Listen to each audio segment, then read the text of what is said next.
Hey guys, it's Maymay, and recently I put out a call for some questions from you guys so we could do a Q and A for our Thursday video. For a little while, we won't be bringing you live videos. As you know, I do not have very good internet from home. So until we navigate this new situation that we're going through with our shelter in place, we're just going to be doing some film videos for you guys.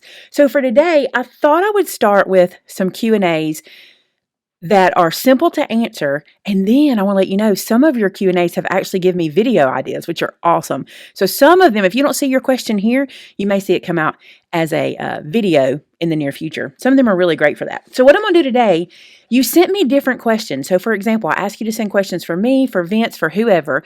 So the questions I'm going to answer today are going to be craft related questions, and then Vince and I are going to film a Q&A for the ones you ask about me and Vince or about our lives.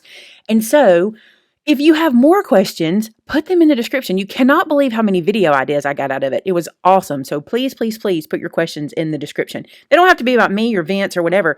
Crafty questions are awesome too. All right, so let's start with this one.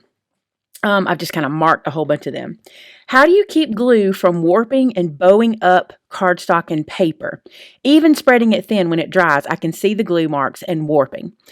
So there's a couple reasons for glue marks and warping. Number one, it depends on the glue you're using, okay? And this is kind of difficult because, for example, you know I'm an art glitter glue fanatic. I don't know another glue that I love as much as art glitter glue up to this point. And even if I use art glitter glue incorrectly, I can still get warping and I can still see glue through the product or through my paper. Here's what I mean by that. Art glitter glue is best formulated to use through a fine metal tip and to use less. Okay, so I can only talk about art glitter. Well, that's not true. I'll talk about some other glues in a second. But with art glitter glue, literally the less you use, the faster it dries, the quicker it holds, and the better it does. Okay. If you're using your art glitter glue, I don't have that tip, but if you're using your art glitter glue with the full tip and you don't have a fine metal tip on it and you don't have anything to slow the stream down, it's too much glue. And it's very difficult because when you watch me on camera, even Vince has noticed this in live stream because I pointed it out to him. On camera, it looks like I'm using so much glue. It looks like I'm using a large bead of glue. Now, like you've heard before, much like today, the camera adds pounds, right? Not this many, but it adds pounds. But it adds glue. The camera makes it look like I'm using so much more glue. And honestly, I am using the thinnest bead of glue, even thinner than, you can't imagine how thin it is because camera messes that up. Now, there are other factors with glue, okay? And here's what I want to tell you. Wet paper warps. It doesn't matter how you wet it. It doesn't have to be glue, but wet paper warps. The thinner the paper, the worse it warps. So in some situations, when I'm using, say, designer series paper versus cardstock, I can see glue through it. If I'm using a thin cardstock, I can see glue through it. And sometimes if I'm using a very fibrous cardstock, I can see glue through it. Now, here's the deal. It's not the end of the world. Everybody knows something has to be glued together with something. And if you can see a little bit of glue behind, it's not ruining the sentiment behind the card.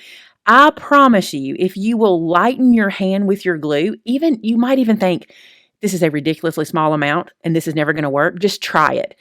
Try going with the tiniest bit you can use. You'll be surprised. I have even taken my art glitter glue and dotted it and not even run a stream of it. But it's really hard on camera for me to show you because, like I said, even when I watch my videos back, I'm like, that looks like so much glue. And I've commented on it before in video. And I think you guys probably realize that. I've also told you that there is a feel. You get a feel for using art glitter glue, and you do. You start to understand this is enough or this is too much. Now, as for other glues, okay, if you're using a tacky glue, it's too much for cardstock. There are some glues that are just too much for the job you're trying to use them for. A tacky glue is a good example. Tacky glue is not really good for paper, okay?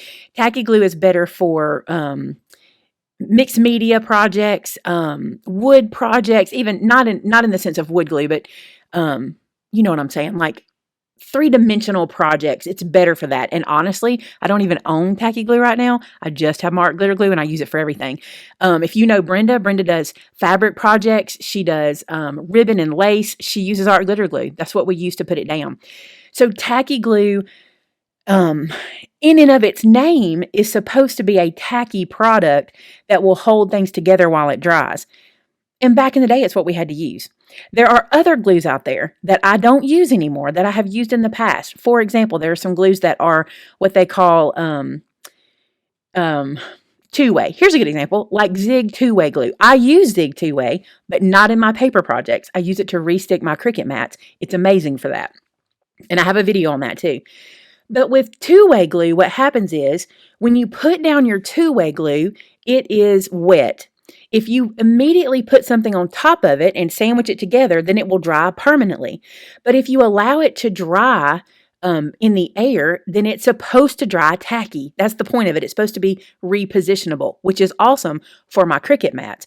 But for my paper projects, I find that it would stick out. Like sometimes I'd get glue outside the mat or on the side of the image or something that I'm doing, and it would never dry, and that drove me insane. So I realized it was not for my card making, it was for my Cricut mats, and that's what I use it for. So you have to understand what product you're using and for what purpose you're using it, and that will help. The biggest thing is less is more. And I believe that with anything. I have tried to teach my children in children's church. Check this out. Of course, we use art glitter glue at children's church now because I don't have time for waiting on those school glues to dry, right? So we use art glitter glue. But I have tried to teach them the less is more theory. And even when you use less of like an Elmer's or a school glue, even when you use less of that, it dries faster and it has less warping. So just remember, wet is going to warp. Paper and cardstock, water is its enemy. Liquid is its enemy. So the less you can use, the better. And that's why I find I have such good results with art glitter glue, because I can use so little. Okay?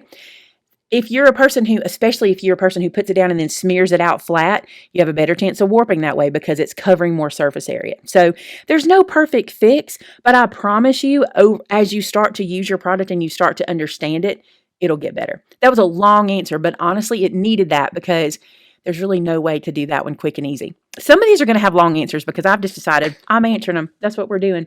It's that time of day and I'm answering them. Okay, so how about... Oh, here's a good one. I know you've been moving and I enjoy teaching, and you enjoy teaching us new craft ideas. Is there any new things coming as far as trends?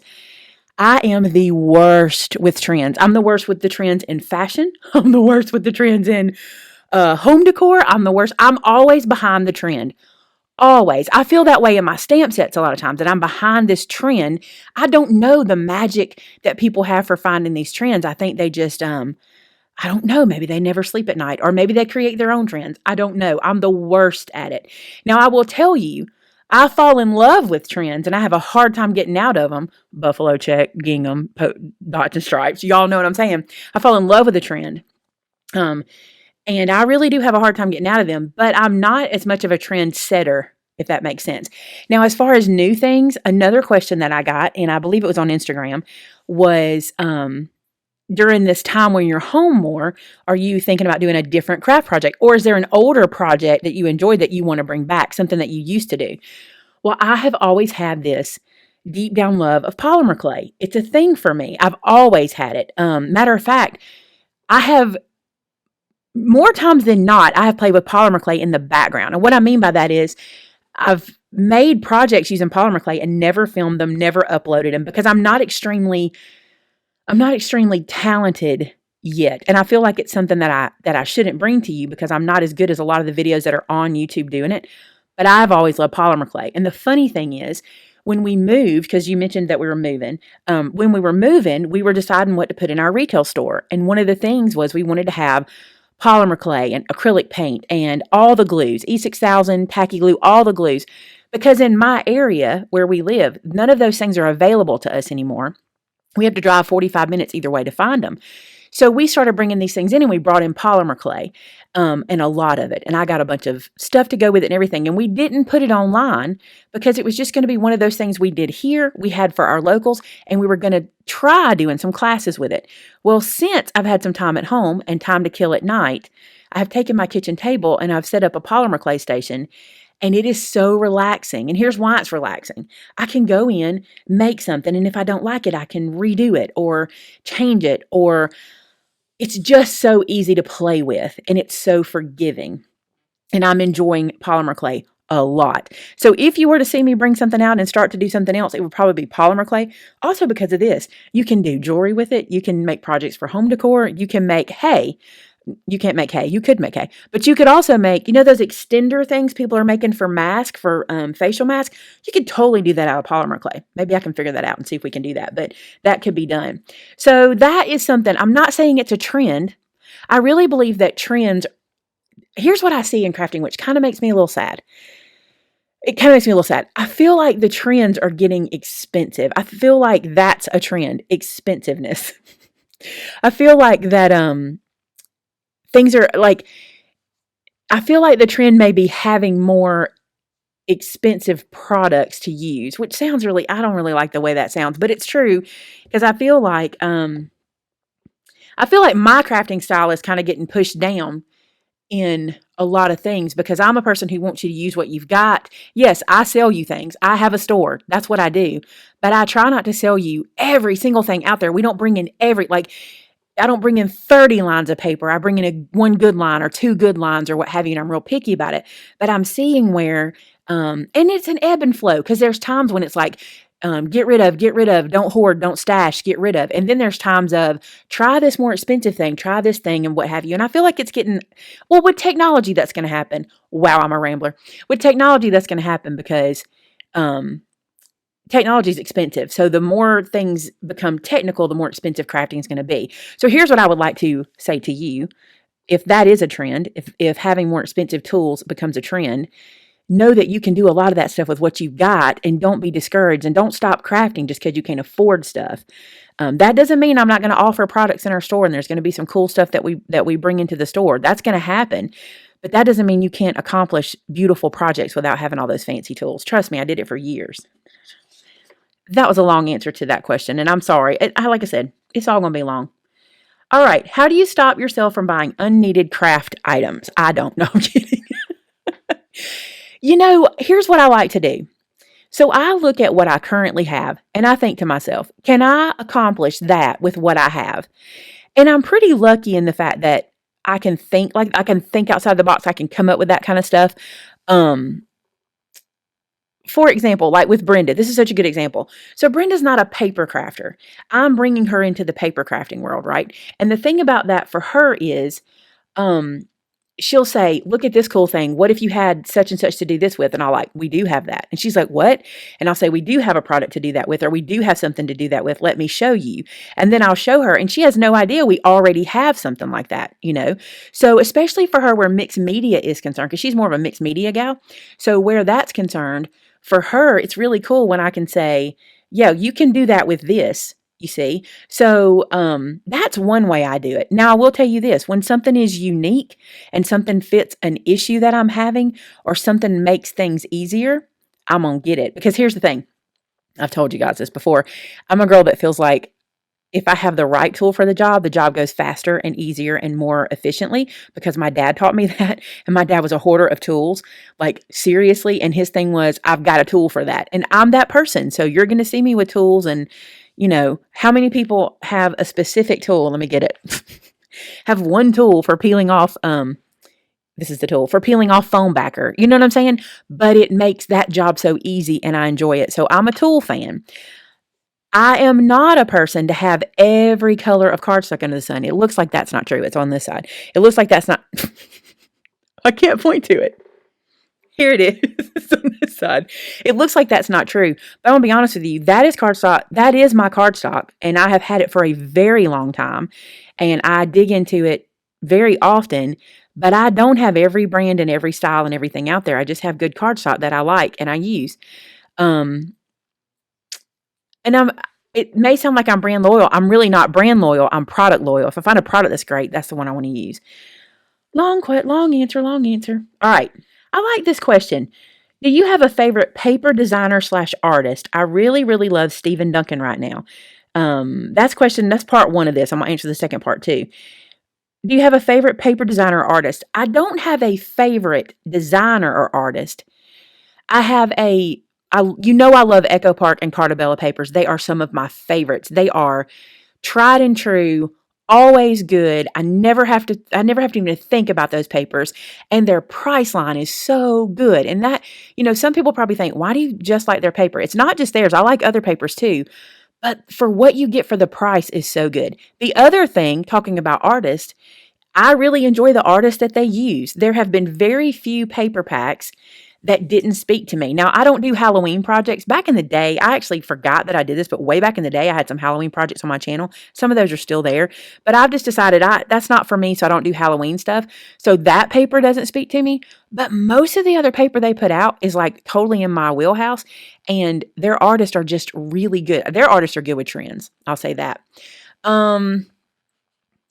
I don't have a favorite like designer artist of anything like that. So I don't know. I just like certain I like the product. That's what I look for. The second part of her question was, do you ever force yourself to use things in your stash that aren't your favorite? Yes, I do that sometimes.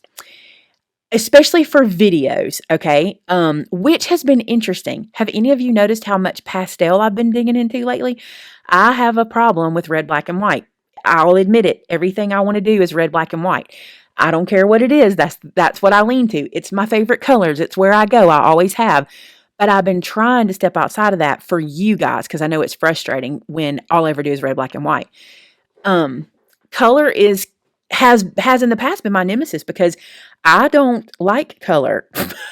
That's terrible. That sounds awful. I like red, I like black, and I like white. And I've always been a person who's told everybody, if you do it black and white and add a color, it all works, right? So I have to push myself sometimes where color is concerned, especially. But another place I push myself is product, okay? Here's a great example. You would be surprised how many of you asked me about stencils in this Q&A. Probably 5 of you wanted to know, will I ever use stencils? Will I ever design stencils? How do I store stencils, etc.? I am not a fan of stencils. Now, I want to be because you guys like them. I want to be good at it so I can teach you how to use them, but I'm not a fan of stencils. I've never been, I'll tell you what happened. This is funny. I think this is funny. So my mother let's see, how old was I? My brother was born, so I was probably 13. So I don't know. I wish Vance was here to do the math because I don't do math, but I was probably around 13. She decided she wanted to stencil her kitchen, okay? Do a little stencil border around the kitchen, which sounds like nothing. It was a tiny kitchen. It was, if I remember correctly, it was yellow, and she wanted to put strawberries around the top, and it was so cute. Well, these strawberry stencils were 4-layer stencils. You had the base layers, and then you had a leaf pattern and a strawberry pattern. Might have been more stencil. It might have been more layers than that. It was a lot. And we were up on the countertops, up on a ladder, stenciling this kitchen for weeks. It went on for weeks. And I will never forget hating stencils so bad. Now, I know that has nothing to do with modern day stencils and how you use them in paper crafting, but I have such a disdain for them. I am just like, please don't say stencil. Please don't say stencil. Don't mention stencils. I can't handle them. And so I have never really put them into my crafting life because, as you know, crafting for me is a release. So the last thing I want is something that stresses me out. So I want to talk to you about that for a second. I think so many times we try to fit a mold we think we should be in crafting that we really aren't. For example, I'm not a mixed media girl. I'm bad at it. I am terrible at mixed media. I'm a clean line girl. I like things clean and simple and easy to do. I like things that I can sit down and make in an hour and move on. I don't like projects that take days. And I don't apologize for that. Many times people will ask me, would you consider doing mixed media? Would you do this? Would you do that? And I have dabbled in it, but I don't enjoy it. And it's like, Vince says to me all the time, especially if I put a project on myself that I don't enjoy, he'll say, why are you doing that? It doesn't bring you joy. Don't do it. It's crafting. You get to choose what you want to do. Well, I want to encourage you guys in that. If you're not a card maker, don't stress about that. Find what you are good at. Maybe you like 3D. I'm a 3D project maker. I love to make 3D boxes. I love to make I love to take a flat piece of paper and turn it into something else. And I feel that way about even my recipe book that we just put out. I haven't done the covers yet, but I'm fixing to. I went home that night after making this, and I thought to myself, I took a bunch of flat paper, and it's still flat, I understand, but I took a bunch of flat paper and made a recipe book out of that. That is where my joy comes, even more than card making, even more than that. So find what you like and do it. I don't even know where this question started. I really don't. I've gone everywhere. But find what you like and do it, and be okay with the fact that that's what you're good at, and enjoy it. My mama, did I put this out? I don't know if we put this out. We did a little podcast. We tried to do a little podcast thing, and y'all, my ear is red from my earphone. I don't want y'all to freak out, but I have a AirPod that I have to wear funny, and it makes my ear red because anything that touches me makes me red. So don't freak out. That's what that is. Um, anyway, my mother and I did a little podcast, and she was talking about how people at church were very crafty, and her students wanted her to do crafts in her class, and she felt very, she felt beneath them because she wasn't a crafter, and she wanted to make her kids happy. And she said she was sitting at her table one day and she was trying to put this craft together for a class, and it got so frustrating for her. And she said, I stopped and I grabbed my head and I said, God, why am I not crafty? And she said that he spoke to her and said, because that's not what you are. That's not who you are. I didn't give you that gift. I gave you this gift. My mother can tell a Bible story like nobody's business, and she can teach you the word like you can't believe. And she was like, and when he did that to me, it was so freeing because I went, that's not who I am. I don't have to be that, right? So that's how we are in crafting too. Maybe you're not a vinyl expert. Maybe you're not a stencil artist. Maybe you're not an acrylic artist. Maybe you're not a paper crafting artist. But whatever you are, be that. Just be good at that, right? Long answer for do you force yourself? That's what that question was. Okay, let's see. I'm skipping some of these because they're ones I'm doing videos on. So I'm just looking to see which ones we're going to just answer today. Someone asked if we would bring back the Joyful stamp set. I think it's coming back, but I feel like the Joyful set is Christmas, and that may be why it's out of stock, unless it went to the vault. I'm not exactly sure about that one, but I'll check on that one. Oh, I love this question. This is a great one. Did you take an art class or are you just gifted that way? LOL. And what age did you start crafting? Because it just seems to flow true and natural. I try to copycat you and other crafters. Love you guys. Okay, I love this question. So in high school, I took every art-themed class I could take of any kind. Photography, computer-aided drafting, art. I had 4 years of art under Miss Nall. I love Miss Nall. Really 2 years under Miss Nall. I took every home economics class I could take, every family, cooking, homemaking, all of those classes. I loved them, and I did well in those classes. So I took all those classes. My art teacher, Miss Nall, was amazing. She was the first one to teach me that there are no mistakes, that you can fix anything. And she really did teach us that. And I loved her. I remember Miss Nall had the prettiest, like, mani-pedi. She always had these pretty fingernails and toenails. And I was so enamored by her because she was so classy and so artsy and so free, because she was like, that's not a mistake. Turn it into something else. I love that about her. In my photography class, my teacher's name was Miss Griffey's.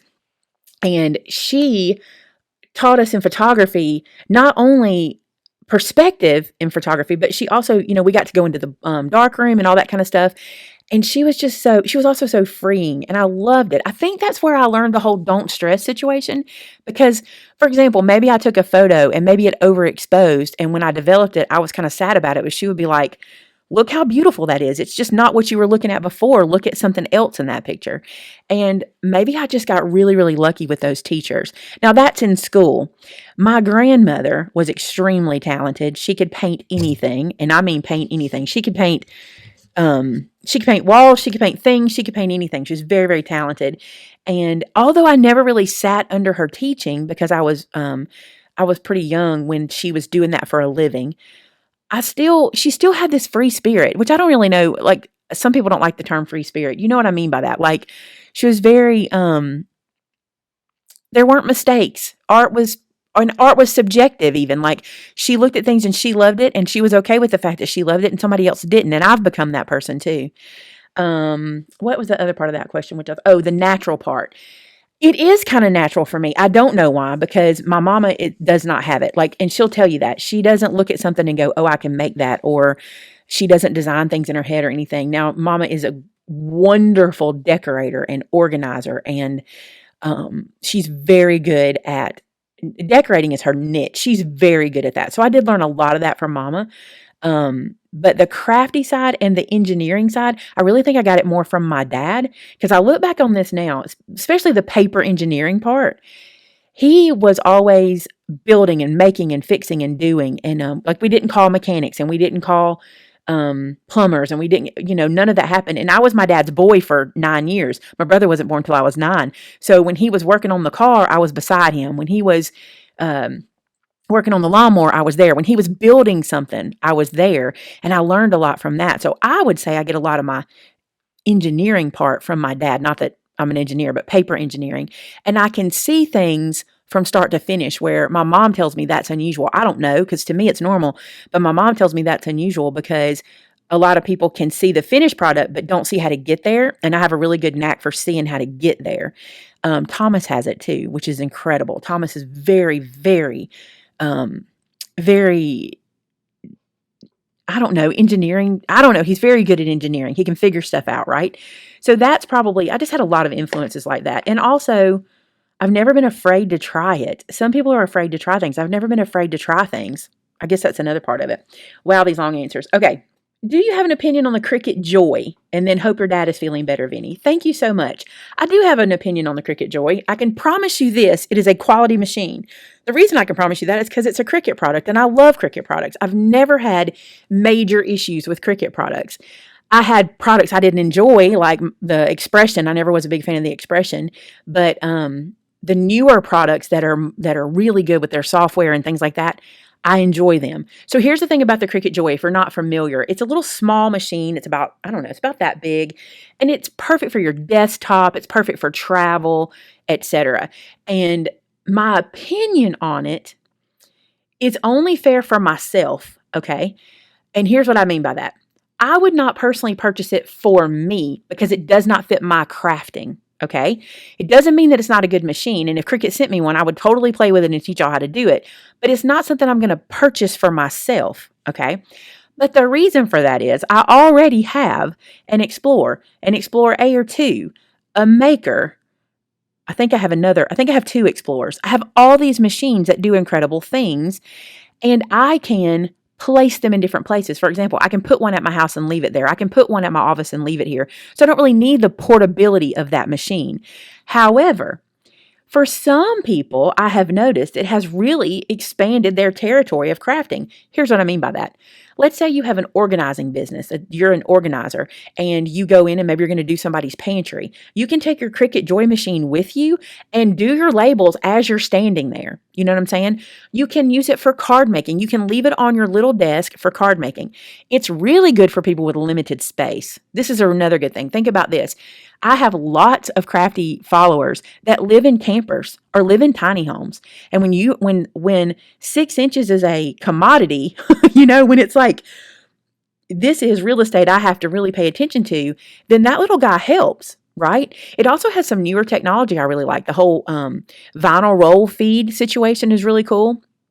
I think it's a good product for what it's for. Do I think it needs to be in my arsenal at this point in time? No, it doesn't fit for me. But that doesn't mean it's not a good machine, okay? And I've said that about every machine. Not just that one. You need to always purchase the newest technology you can afford and that fits what you're trying to do with it, right? Some people tell me that they want to get a Cricut to cut out their stamped images. Well, that's not the machine for that, in my opinion. To me, the machine for that is a Brother Scan and Cut. To make that happen on the Cricut is so difficult. I've never even done a video for you guys because it's just too much to try to figure out. But on your Scan and Cut, stamp your image, feed it in, let it cut out. That's the way it goes. So just think about that. Think about what you want the machine for, and is it worth the money? Again, I think the Joy is a great machine. I know it is because it's a Cricut product, but it doesn't necessarily fit what I do. Oh, here's a good one. What made you decide to go into the crafting business? I didn't decide it. It's like Joe says, he didn't choose the Maymay life. The Maymay life chose him. I didn't decide it. I love where this business came from. I love how God worked it out for me. I didn't even know it was a business. Like, I didn't even know I could turn this into a business. And I watch other YouTubers talk about this. And think about this too. My business is kind of threefold. YouTube is a business. What I do here on YouTube is a business. what I do in my online store is a business. What I do in my retail store is a business.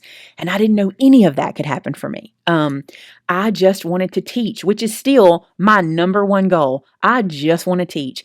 If there's something you want to learn how to do, I want to teach you how to do it if I can do it. That's my love, is teaching. Okay. And when I found YouTube, when I was learning from YouTube, that's what happened. I was learning and I'm like, wait a minute, I can do what these people are doing. I remember watching like Christina Werner and My Pink Stamper, Robin. I remember watching them and learning my Cricut from them and card making from them and going, I think I can teach this. I think I can teach what I know. And that's how it started. It was never going to be a business. It was really a release for me. It was really a place for me to get rid of some stress and go do something fun. It was a hobby for me that this is a good way to look at it. Okay. I made stuff all the time. I made, but there's only so many places I could put it and so many people I could give it to before it became a problem. And I would start to hoard the things I had made. And when I realized that I could turn it, instead of making to feed my I need to make habit, I could start showing other people how to do it. And that would be better for me, right? So then I would make a project, film it, and put it up. For example, my mom would say this to me: why don't you make those wreaths and sell them? Well, I don't make them and sell them because it doesn't make any sense for me. It makes more sense for me to teach you guys how to do it and then facilitate you getting the product, because I don't like to make the same thing twice. If I had to sit down and make 10 wreaths for somebody, I would lose my mind. I cannot make the same thing twice. I want to make different stuff all the time. So I really didn't plan to go into the crafting business, and it kind of snuck up on me. I remember when the business, because most of you guys consider the online store the business, and honestly, YouTube was the first business, you know. But I still don't make a living off of YouTube. That doesn't happen. But YouTube facilitates our online store. But I remember the first time I said to Vince, every time I put up a video, people in the comments say, where did you find that? Where did you find that? I don't know where to get that. And I told him, I said, I understand that because I live in the boondocks. And so I'm having to order this stuff from here and there and find it and source it. And I said, I think if we were to find those manufacturers or those distributors and bring in these products, I think I could sell them from my videos because people want them. And he was like, really? He was real skeptical about it. Again, we didn't know what this thing was, right? And so he agreed to let me bring in 10 products. This was like in the fall of 2015. He let me bring in 10 products, and they were my favorite things. They were called Maymay's Favorite Things. And we had them on our Etsy store where we did our first stamp sets were on Etsy. And I remember they sold out, like, I think the thing that got Vince was they sold out the day we put them up, they were gone because we couldn't afford them, for one thing. So we didn't have a whole bunch of them. And he was like, well, that's interesting. So then I'm like, yeah, let's get more. And he was like, okay, well, we will, but let's let's put this money back into that. That's fine, blah, blah, blah. So it was really slow going. So you guys kind of developed it by saying, where do I get these products? And that was kind of cool. I really enjoyed that. So it was neat how it happened. And we really just rode the wave. We're still riding the wave still. And I love it. It's awesome. The big thing is God did it for me. That's the real answer. I have a Cricut organization question. Where do you keep your cartridges? Is there a reason to keep them out or easily accessible? Or do you have them packed away since they're probably linked to your Design Space account? So I didn't keep any cartridges. I just got rid of them. I didn't need them. I didn't need to use them in my machine. I kept like 2 for sentimental purposes, and they're in a cabinet, I think in the classroom. But other than that, I didn't hold on to them. That was a very hard decision to make. I gave them away. You can't sell them. No one can link a cartridge that's already linked to your account. So I just gave them to like friends and family that had the older machines. But there's really no reason to keep them because now everything's digital. And you'll find it feels weird to get rid of those things you spent $50, $60, $70 and more dollars on. It feels weird to do that, but you're really not getting rid of them. You still have them in Design Space, but it is a weird feeling. But I just didn't keep them. And I'm really grateful for all the space I was able to gain from that too. I never really had a whole bunch, but enough.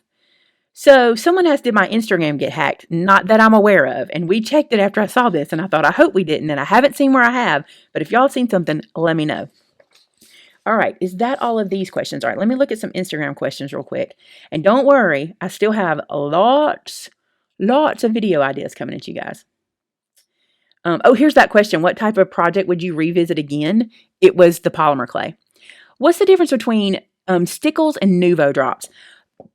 For me, the reason I went away from Stickles to Nuvo drops difference is the dimension and the self-leveling of the Nuvo.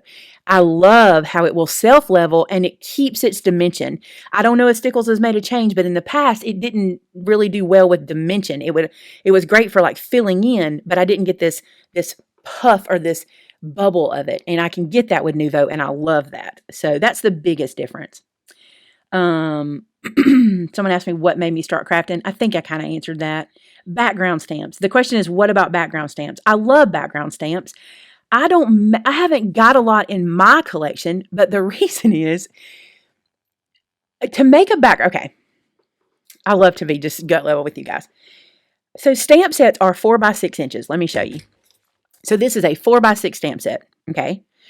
On this particular stamp set, you get 1, 2, 3, 4, 5, 6, 7, 8, 9, 10, 11, 12, 13, 14, 15, 16 stamps. Okay.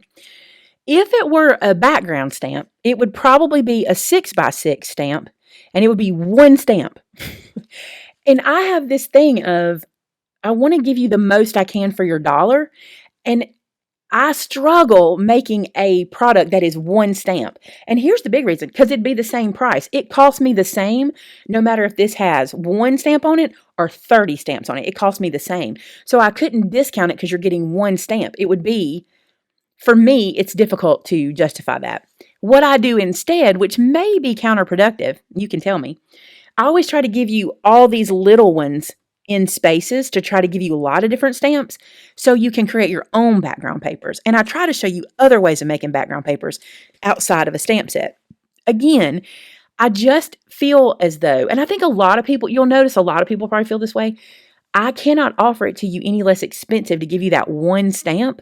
And I don't think it's as worth your money as what you can do with paper and making your own backgrounds. Again, it all goes back to me. It all runs back to me as money. That's how I do it. I'm like, I don't have a lot of background stamps. Do I have any? Yes, the Do Craft ones. I loved those, but I don't think I can get those anymore, but I did love those. When I cut my paper, the edges are rough. Is it my paper or my trimmer blades? Many times it can be your trimmer blade. Your blades can wear out, and I've tried to show you over and over how to extend the life of your blades by the way you use them and remembering that they're two-sided. Don't just use one side or flip them around, etc. But sometimes it can be your paper, and here's how I know that, because people argue with me about this and they tell me, no, it's just a bad blade. Not always, because there is some paper I have in my stash that I can run through that trimmer and it trims perfectly. And then there's other paper that I can run through that is a fibrous paper and all the little fibers will stick out. So it's never, for me, it's never been, oh, it's a blade issue. It's been a little bit of both. And I kind of know when it is, when my blade is super old, and y'all, I use a blade until it can't be used anymore. I use a blade a long time, okay? But I have some paper like, I don't have any real close to show you, but some that have like a linen feel or are very fibrous, those can sometimes do that. Now, if it becomes a problem for you, it's a super easy fix.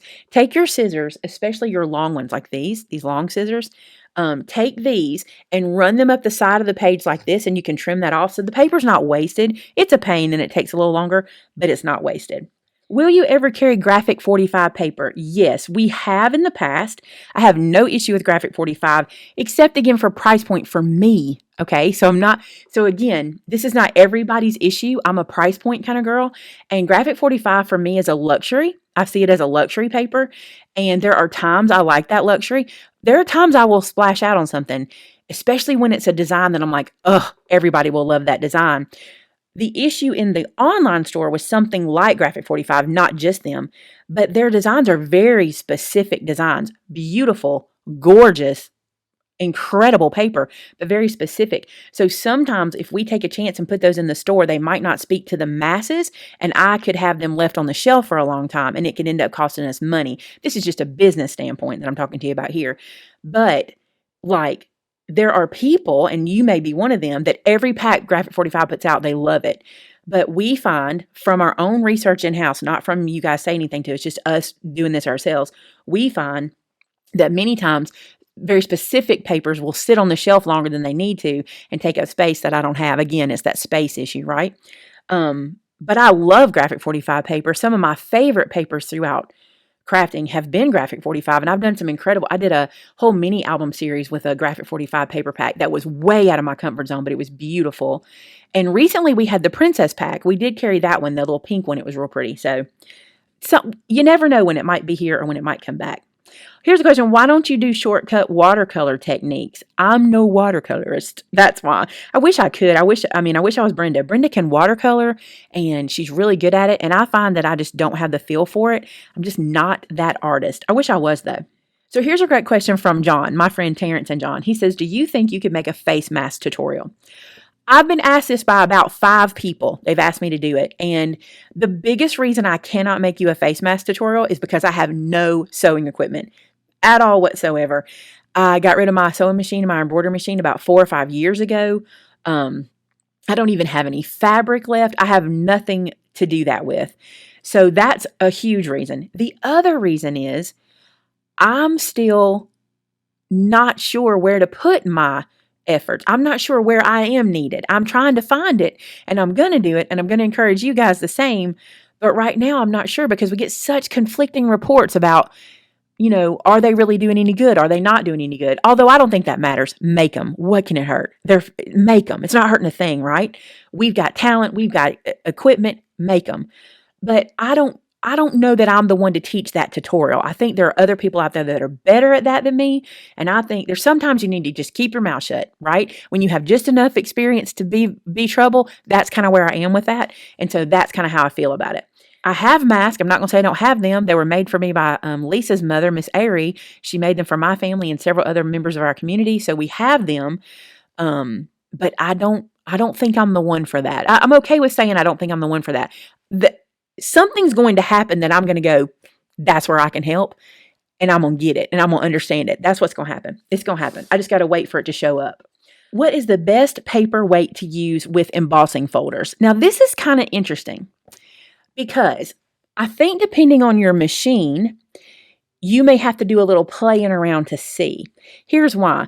No matter how alike our machines are, they're calibrated differently. Like I'm using the Memento now and I love it, but it's calibrated differently from even my other machines. So you're going to have to play around with the paper that you have. Sometimes there's so many variables. Like sometimes it's the calibration. Sometimes it's the folder itself. Sometimes it has sharper lines than the next one on the shelf. For me, what I find, 65 pound and up do great in my embossing machine. Matter of fact, thicker papers sometimes do better in my machine. But paper, non-cardstock, typically tears for me. So I do better when I use a thicker weight cardstock. Again, this is going to depend on your machine. You're going to have to play around a little bit. But I would think anything 65 pound and up would be fine. And if it tears, make that a feature. That's what I do. Is there a way to use an app like Zoom to do a craft with you? Or maybe like an online craft acropolis? I don't know. We really only have the internet good enough. We really only have internet that would be strong enough to do that at my office. And right now we're still trying to navigate when and how we can be at the office. Like I'm here today, but we're trying to navigate how that works. So I don't know, but that may be something we can do in the future. What was your greatest crafting fail? So I've told this story before because every time I think of a craft fail, this is the one I think of.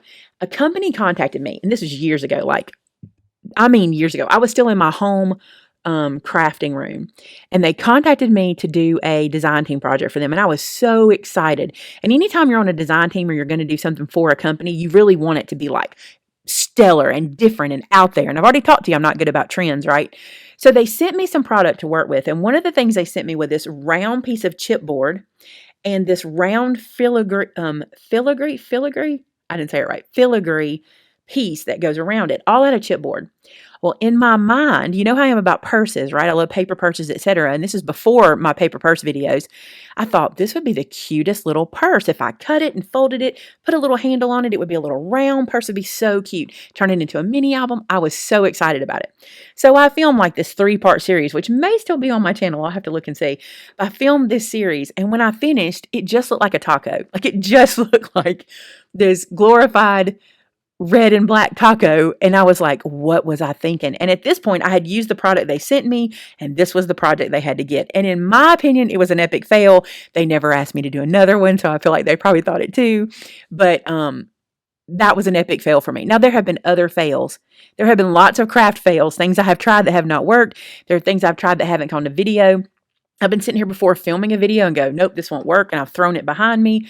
Like, there have been things like that. But that one is probably my favorite because I'm like, what was I thinking? That's the one that I can go back to all the time. What was I thinking? How did you get started in designing your own stamps? This is a good question. Let me tell you exactly what I did. I saw that people were making stamp sets and I thought, I can do this. Now, this is before I knew anything about graphic design. I taught myself anything I know. And I started asking people for help. Like, can you help me? Can you help me? No one helped me.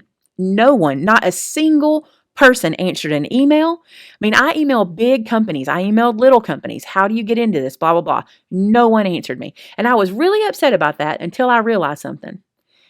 There's a reason they don't answer you, and it is called a trade secret. It's a trade secret. It makes sense to me. They have done the work to figure out how to do this. They've done the research. They've spent the time and the money. And who was I to think that I could just contact one of these big companies and they would just tell me how to do it, right? Or a little company. Who was I to think that? And for the longest time, I was really upset that people didn't answer me. I was like, why would they not try to help me? Why would they, especially some people? Some people I felt like, this is me. I was wrong. Okay. Some people I was like, but you're a Christian and you're a this. Why are you not helping me? And I had to deal with that with myself because I was wrong. Let me explain this to you why. Trade secrets are something where if you have a passion for it and you want to do it bad enough, you'll crack the code. You'll figure it out. And that's what stamp making was for me. I cracked the code. And this is back when no one had information. There wasn't web stuff you could look up. There was nothing out there. And I spent every free moment I had. I was working 60 hours a week because I was managing a 400-unit apartment community.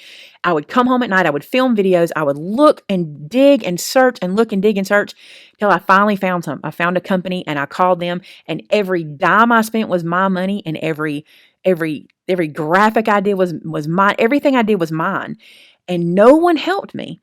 And when I first got started doing stamp sets, I started going, I'm not going to be that person. I'm going to tell people when they ask me. And I did tell a few people in the beginning. And then you know what happened? This really happened to me. So I was working with this company, had been working with them for about a year, and everything was going well. And you have like a production time, like you have a time you have to turn in your design. There's a time that it takes to be approved. There's a time it takes to be manufactured. There's a time it takes to be packaged. There's a time it takes to be shipped, etc. So we had started a stamp club, and that was going really well. And I knew my time frame with my company. I knew I submitted my artwork this day. The stamp sets would arrive to me by this day. Well, they started getting so much business. They were accepting so much business that the time frame changed, but no one communicated that with me. So here I am sending out, having a stamp club where I need to send stuff on a certain day, and no one's telling me. They show up a week late, and I'm like, what's going on? And my thought process was, all you got to do is tell me. If you'll tell me that, I'll send my artwork in 2, 3, 4 weeks in advance, and we can get ahead of the curve. Well, they didn't. And the reason was the stamp community got saturated. Okay. And that's when I went, I got to find a new company, and I can't tell anybody who I'm using. I mean, that's what happened. I'm not going to be able, and I know that's what happened with everybody. We had to find places where we could get our stuff done. We had customers expecting things from us, And I think nowadays, where stamps are concerned, unless you have a really, really innovative idea, just making a stamp line to make a stamp line is not extremely profitable. You can disagree with me. You're allowed to disagree with me, but let me tell you why. The market is saturated and people are doing really good work at it.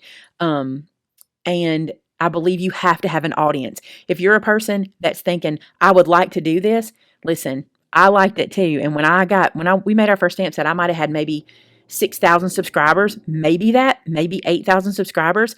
And it would not have made a living for us. It would sometimes cost me more than it was worth. And I know that's hard to hear, but listen, anytime you talk to any entrepreneur, not that I'm an entrepreneur, if you talk to a business person, they're going to explain it to you very much the same way.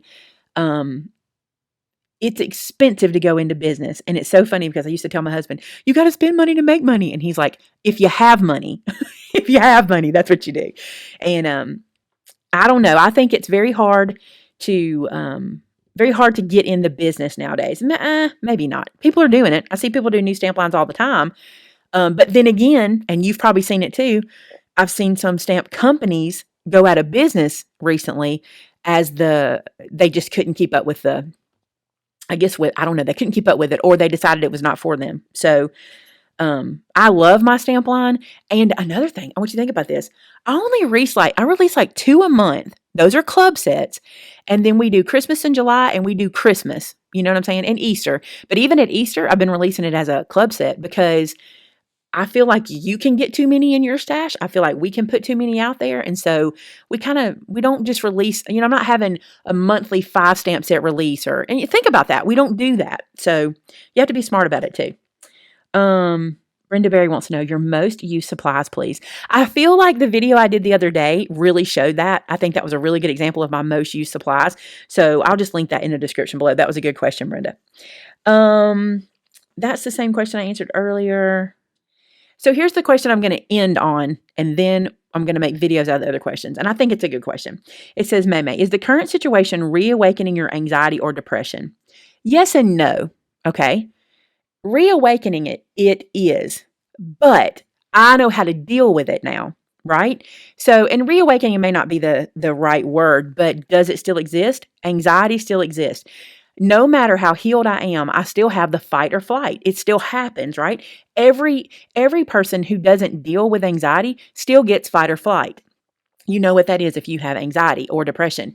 And things will be said. I'll hear news clips or I'll see something and that feeling will come up.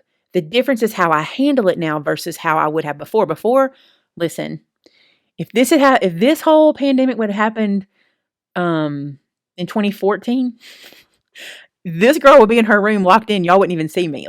This wouldn't be happening. She wouldn't be trying to keep her business going. She'd be like, I love y'all. I'm out of here.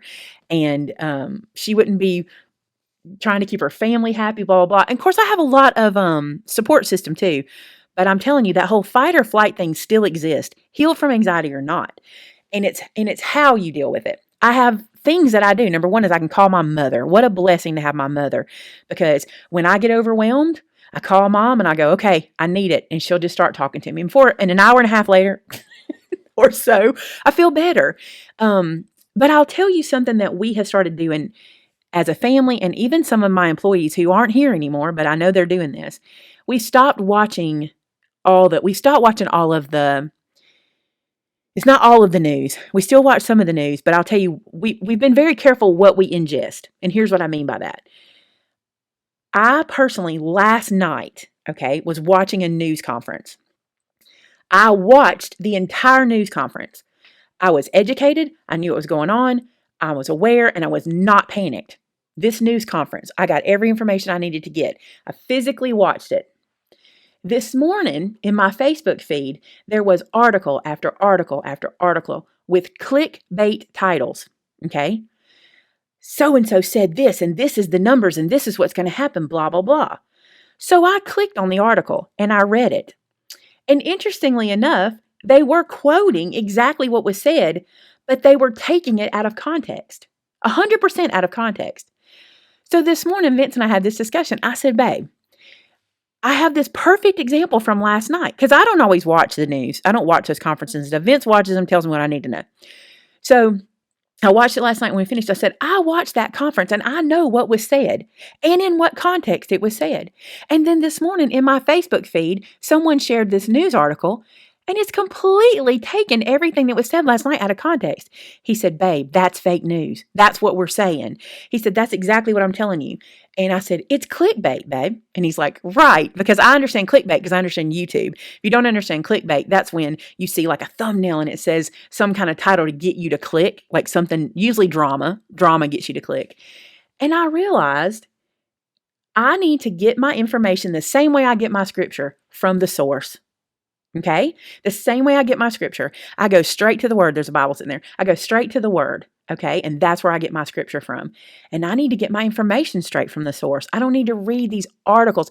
There are so many news outlets with agendas. They just are. And I'm seeing it day by day, and I'm getting more and more aware of it, which I'm really grateful for because it's going to help me make better informed decisions in the future.